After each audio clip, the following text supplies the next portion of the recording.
Gak tahu benar atau enggak, tapi cerita ini tuh terus menjadi sejarah atau misteri di daerah kami. Jadi cerita ini tuh mengajarkan bahwa setiap tempat memiliki sejarah, misteri, dan kisahnya masing-masing.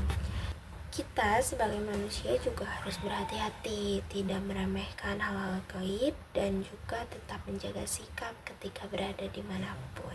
Jadi itu doang kisah yang bisa aku ceritain di daerah rumah aku, yang udah turun-menurun diceritain sama warga sekitar. Kalau kalian kebetulan lewat di daerah rumah aku malam-malam, mungkin kalian juga bakal ngerasain suasananya.